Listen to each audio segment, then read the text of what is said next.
Samantala, tiniyak ng Malacanang na hindi ito makikialam sa anumang hidwaan ng mga senador kaugnay ng usapin sa pork barrel scam. Ayon kay Deputy Presidential Spokesperson Abigail Valte, ang tanging nais ng palasyo ay mapalakas ang kaso at mapanagot ang mga taong sangkot sa paglustay sa pondo ng bayan. Narito ang report ni Rocky Ignacio. Tiwala pa rin ang Malacanang na may matibay na basihan ng pamahalaan laban sa mga isinasangkot sa pork barrel scam.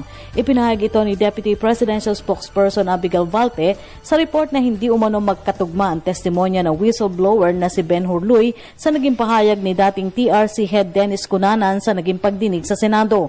Humarap si Cunanan sa Senado bilang provisional witness.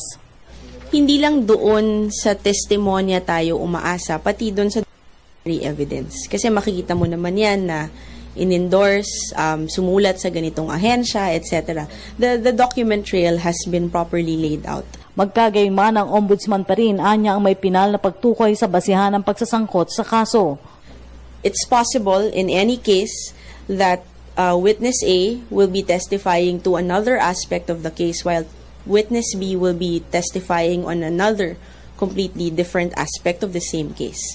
But that being said, ang magiging final arbiter po niyan, nung testimonya nung dalawa, ay yung korting didinig doon sa kaso kung sakaling i-file na po siya ng Office of the Ombudsman.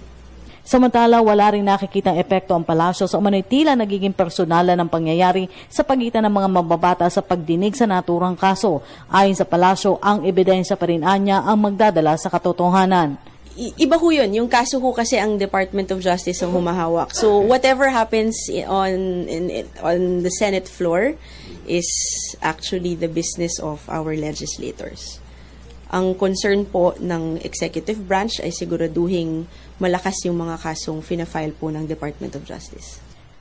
Pinaubayan na ng Malacanang sa Department of Justice ang pag-aaral sa mungkahing mailipat na sa regular detention cell si Janet Lim Napoles ang itinuturing umanong nasa likod ng pork barrel scam.